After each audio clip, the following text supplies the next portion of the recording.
I grew up around Native American people, primarily the Cheyenne and the Crow. I remember coming home one day and we were going to go into one of the kids' teepees with his parents, and the mother said, "Take those shoes off, they'll make you sick." It was just strange why she would say they would make you sick. Well, I wouldn't have had a clue at that time. In simple terms, grounding is literally putting your bare feet on the ground. When you do that, you're in contact with the earth, and Mother Earth is endowed with electrons. And these electrons are literally absorbed through your feet. It's like taking handfuls of antioxidants, but you're getting it through the feet. Grounding means connecting to the earth to support the specific function of the organs of your body. It supports the body as a whole, but it specifically supports organ systems down to the tissues and the cellular function of the entire body. In 1960, we invented synthetic materials. The first thing we did was we put rubber sole, synthetic soles on the shoes. We started wearing sneakers. So it's the most common sense thing that we are organisms that live and grow and depend entirely on the earth while we're alive. And yet we have completely isolated ourselves from it. We're so disconnected that it becomes this weird thing if we actually slip our shoes off. 95% of people walk insulated on the earth.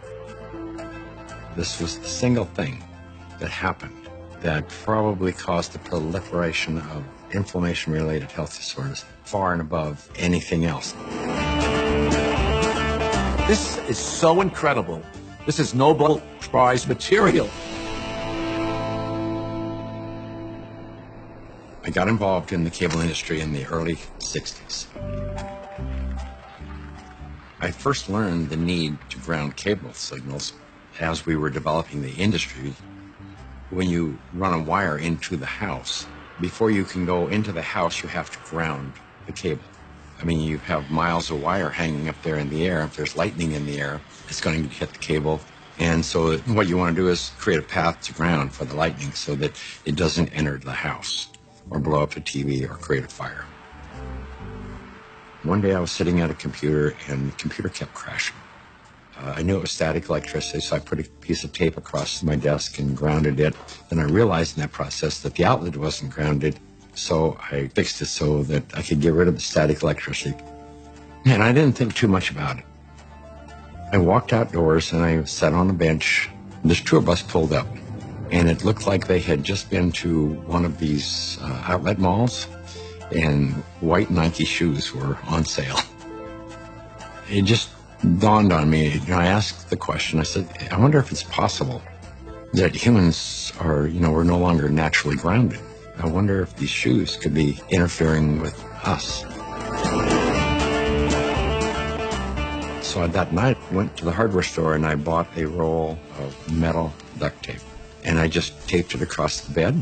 I threw a wire out the window and I had a ground rod outside. I connected to the ground rod on one side, connected to the metal duct tape that I had laid on the bed. So when I laid down on the duct tape, I was like grounded because it was connected to the earth. I woke up the next morning and I thought, holy cow, there's something going on here, because normally for me to go to sleep, I had to take Advil. So I tried to find out what I could. The internet was hardly anything. This is back in '99. Went down to the University of Arizona into one of their medical libraries, and there was nothing. And in fact, I even tried to find the cause of chronic pain. The cause of MS was unknown. The cause of arthritis, unknown. They didn't know. Nobody knew. So I thought, well, I'll go out to LA. I'll go to UCLA and ask them. They pretty much laughed me off campus. They said, you expect us to believe that somebody's going to put a nail in the ground, tie a wire around somebody's toe, and it's going to make them sleep better? I said, get out of here. Go away. You're nuts. So I ended up having to put together my own study, and we grounded 60 people, and the reports that came in were unbelievable. TMJ disappeared, PMS disappeared, inflammation reduced, pain. Everybody slept better. Found an anesthesiologist in San Diego, and he says, I don't think there's anything to what you're doing. This has got to be an anomaly here, but I'll entertain you. He says, I will prove that you're wrong. Now, we did the study. It's the first study that I did that was a legitimate study where we had quantifiable data. Then we decided, well, we're going to do a big study now. And we ended up attracting scientists, physicists. When they saw the study, everybody said, well, this is really pretty interesting. I didn't know anything about grounding. I had never heard of it at all, but I became a new mom, and I had my first child, and she had colic, and she cried and cried and cried. First thing I did, being a physician myself, was take her to the pediatrician, and remember distinctly leaving that pediatrician's office with a knot in my stomach, because the first thing they told me is, it's a baby, let him cry. Literally the only time I noticed that she wasn't in pain and the only time I could soothe her was when I was outside and I was barefoot and I had her in my arms. And every time we were outside, she relaxed. I noticed if I did use a stroller or if she was in a car, she was still in pain and uncomfortable. This is not placebo effect. Like, she had no idea if I was wearing shoes or not. She doesn't know that. I'm holding her either way. And I just slowly started realizing this child can only take a nap and feel comfort is if she was on my skin, held skin to skin, and I was barefoot. She'd be dead asleep, and if I stepped in the house and took both my feet off the ground, she would wake back up and the pain response would come back. And I didn't know what it was called, and I didn't at that time feel comfortable thinking about using it in my conventional medical practice, but I just knew that this is what I'm gonna do to help my child. I was working with a mentor of mine, and she recommended that I ground my energy. I didn't know what she meant by ground yourself. So the first thing I did was go home and look it up on the internet. And through doing a search about grounding, I found Clint Ober's work and the book about earthing. And I realized that it's a real thing and a real healing modality with tons of medical literature behind it. I first learned about grounding maybe 12, 13 years ago through one of the trainers for the Tour de France team from the U.S., and he was using it with many of their athletes and with surprising results. And I think that surprising best summarizes my response to it because it didn't seem to make sense. I think I became a believer once I started to explore the science. If you take a microscope and you look at a piece of wood and you go down, down, down, all of a sudden there's nothing there. There's molecules, but they're not even connected. What's holding them together? What's the force that's holding everything together? Our body is electrical. This is all electronic equipment. The heart, the lungs, the brain. I mean, this is electrical equipment. It's all electrical. Everything is electrical. Unbeknownst to us, we live inside a battery. The surface of the Earth is charged negatively, and the ionosphere, which is a layer of the atmosphere about 60 miles up, which is ionized by the sun, meaning that the rays of the sun are so strong that they split the molecules into a positive charge and a negative charge.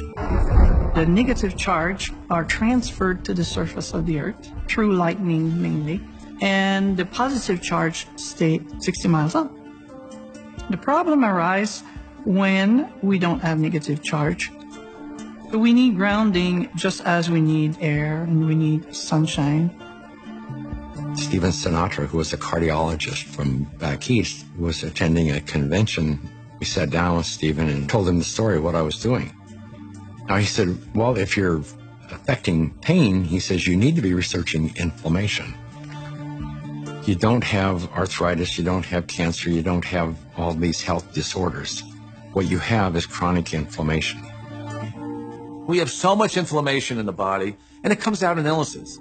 We go to a doctor with all these complaints, but a lot of it is silent inflammation, including my specialty, heart disease. Heart disease is an inflammatory process. So how do we reduce inflammation?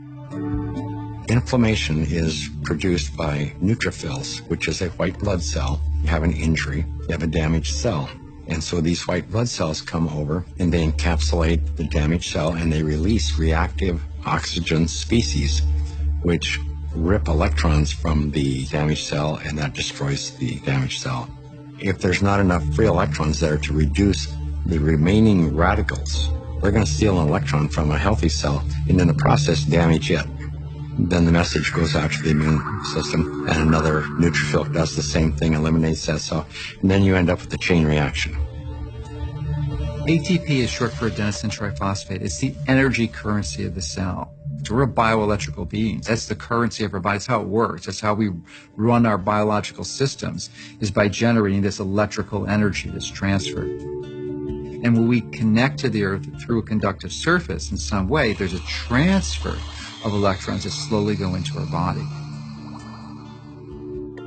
In situations where we are insulating ourselves from this surplus of electrons into our body, we're going to get the absolute opposite. So instead of having low levels of inflammation and a thin blood, we'll have thick blood that's more likely to clot, and our levels of inflammation tend to increase.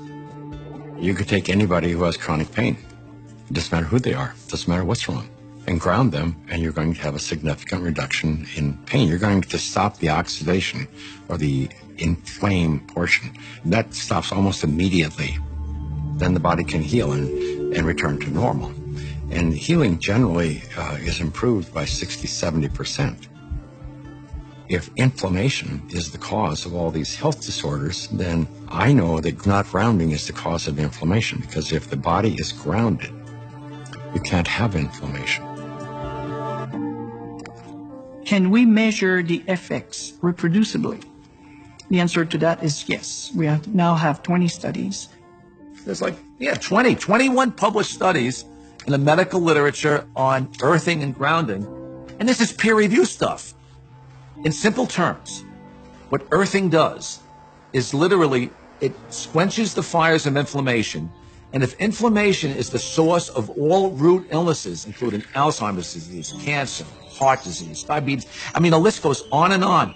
If you can impact inflammation and, squelch it, kill it, stop it, we're going to be healthier beings.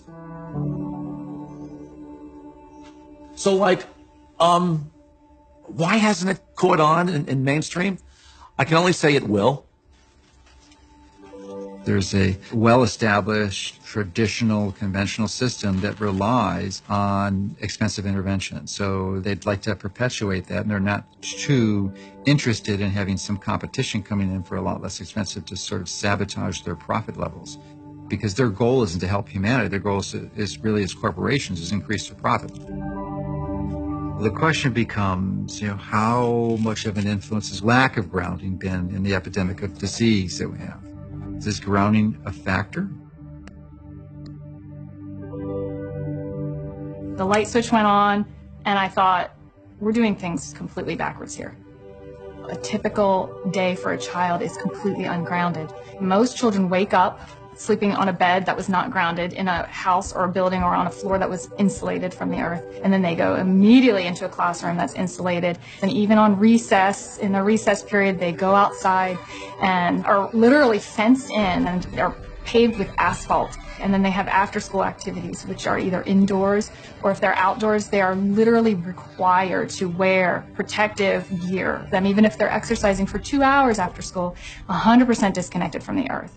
And then they go home and they go inside and they eat dinner and they do homework all hours of the night, and then they pass out in an ungrounded bed. So that's a 24-hour period of time completely ungrounded, and that goes on day after day after day. There's a resistance to integrating novel thoughts, and many times new ideas aren't implemented until the people who hold the counter opinion die. The good thing about grounding is that you don't need a doctor to tell you to do it. You do not need a physician to recommend it to you. You can try this anytime. It is your birthright because you live on the earth. I ground every day. Hey, I want to be connected to the earth as much as I can. I would say about 95% of the day I am grounded, because I believe it's just a no-brainer.